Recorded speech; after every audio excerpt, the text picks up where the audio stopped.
Ribosome. सर्वप्रथम brown एवं Robinson ने राइबोसोम को पादप कोशिकाओं में देखा था। पैलोड ने इन्हें जंतु कोशिकाओं में देखा तथा इन्हें राइबोसोम नाम दिया था। यह कोशिका झिल्ली रहित कोशिकांग है। राइबोसोम गोलाकार कणिका में झिल्ली रहित राइबोन्यूक्लियोप्रोटीन से बना सबसे छोटा तथा अत्यधिक मात्रा में पाया जाने वाला कोशिकांग है। प्रोकैरियोट्स में राइबोसोम 70S तथा यूकैरियोट्स में 80S प्रकार का राइबोसोम पाया जाता है। प्रत्येक कोशिका में इनकी संख्या हजारों से करोड़ों तक होती है। 70S प्रकार के राइबोसोम में छोटी उप इकाई 30S एवं बड़ी उप इकाई 50S प्रकार की होती है। 80S प्रकार के राइबोसोम में छोटी उप इकाई 40S एवं बड़ी उप इकाई 60S प्रकार की होती है। प्रोटीन निर्माण के समय mRNA की श्रृंखला के ऊपर 4 से 5 राइबोसोम एकत्रित हो जाते हैं, तब इसे पॉलीसोम या पॉलीराइबोसोम कहते हैं। राइबोसोम जो है वो दो प्रकार का होता है, 70S टाइप का और 80S टाइप का। 70S जो है वो दो सब यूनिट यानी उप इकाइयों से मिलकर बना होता है, 30S और 50S।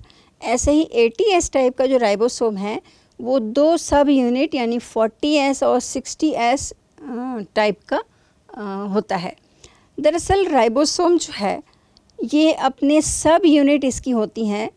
एक यूनिट जो है यानी एक यूनिट छोटी होती है, एक छोटी उप इकाई होती है और एक बड़ी होती है।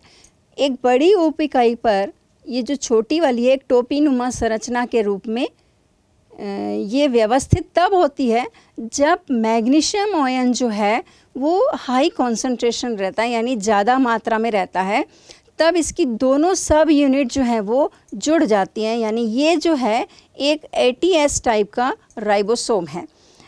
और जब मैग्नीशियम आयन कम हो जाता है यानी इसकी सांद्रता जब कम हो जाती है तो ये बिखर जाती हैं और ये 40S 60S के रूप में रहती हैं। दरअसल इसकी जो दोनों सब यूनिट है वो कोशिका द्रव्य में वो बिखरे हुए फॉर्म में रहती है। लेकिन जब मैग्नीशियम आयन बढ़ जाता है तो ये राइबोसोम के फॉर्म में दोनों यूनिट जुड़ जाती हैं।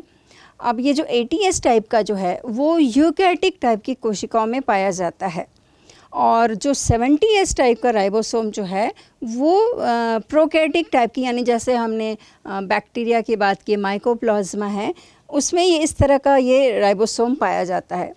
जब प्रोटीन सिंथेसिस की जब बात होती है तब mRNA के समय ये पॉलीराइबोसोम यानी राइबोसोम जो है ये आपस में जुड़कर एक पॉलीराइबोसोम बनाते हैं और इस तरह से प्रोटीन संश्लेषण का वो निर्माण होता है। वो प्रोटीन संश्लेषण की जो प्रक्रिया है वो आप हायर क्लासेस में पढ़ेंगे।